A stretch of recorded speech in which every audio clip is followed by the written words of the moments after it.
I have taught and written and spoke about Indiana history for a long time. And the question I most frequently have gotten over these years is, what about the Klan? What was it?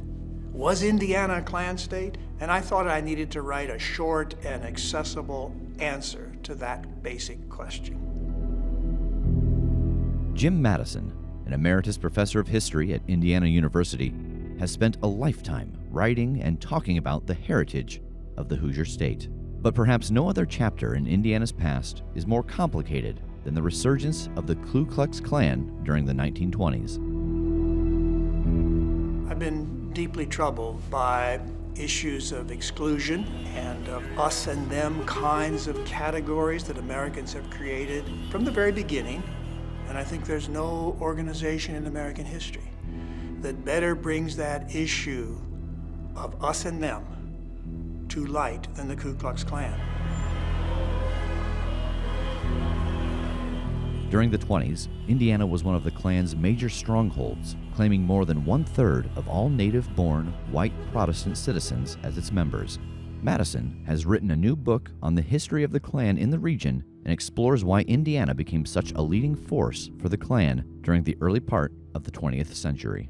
This was a period of great immigration to the United States from what the Klan thought of as less desirable places, Eastern and Southern Europe in particular. A lot of those new immigrants were Catholics, and the Klan was very, very anxious about Catholics and Catholicism. There are also African Americans moving to Indianapolis and South Bend from the South, from Alabama and Mississippi, and that frightens people too. That concerns people. As Madison points out, the years immediately after World War I were marked by social, cultural, and political changes that had rarely been seen before in Indiana and throughout the U.S. Immigrants, many of whom were Catholics and Jews, were arriving in the country in record numbers, and the Great Migration helped push more and more African Americans into northern cities in hopes of finding greater opportunities than in the South. Prohibition was the new law of the land, and many Hoosiers feared that the influence of jazz and bootleg liquor were corrupting the nation. The Ku Klux Klan promised to police the state and protect white, native-born Hoosiers, who they called 100% Americans, from all of these outside influences. So the Klan is really, in a kind of perverse way, a reform movement to make America better. They said that all the time. We're going to revitalize America. We're going to take it back to the golden age when America was great.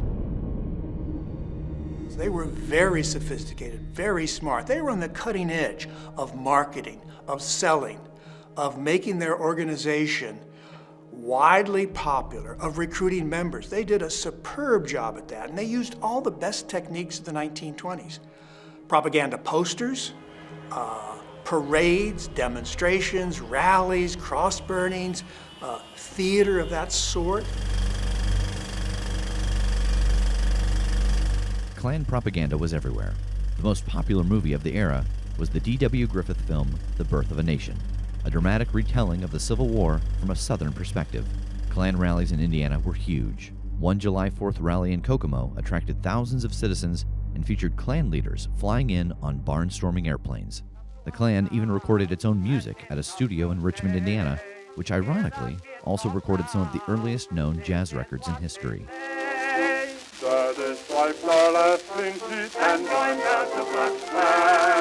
The Klan also infiltrated Indiana politics, backing many Republican candidates for state legislature, including Governor Ed Jackson. Klan leader D.C. Stevenson, who masterminded many political campaigns, once bragged, "I am the law in Indiana." Stevenson was also one of the most evil Americans in our long history. He treated women horribly. He drank notoriously. He engaged in all kinds of nefarious activities, criminal and otherwise.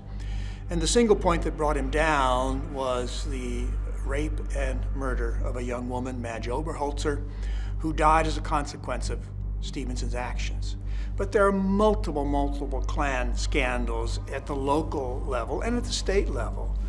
The Indiana governor, Ed Jackson, was later indicted for attempted bribe on the part of the Klan, and various officials at local levels across the state who had Klan connections used those connections to try to further their goals, their personal political goals and their Klan goals. The conviction of Stevenson and the arrest of several other leaders in the KKK, coupled with award-winning investigative journalism from newspapers like the Indianapolis Times, eventually toppled the Klan's rule in the state. By 1928, the reign of the Ku Klux Klan in Indiana was essentially over.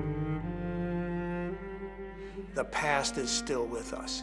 We are not free of our past as Americans, and American history is full of complicated stories, stories that make us uncomfortable, stories that we would like not to hear sometimes. That's the only way we can understand history, to use historical knowledge for understanding our present and our future.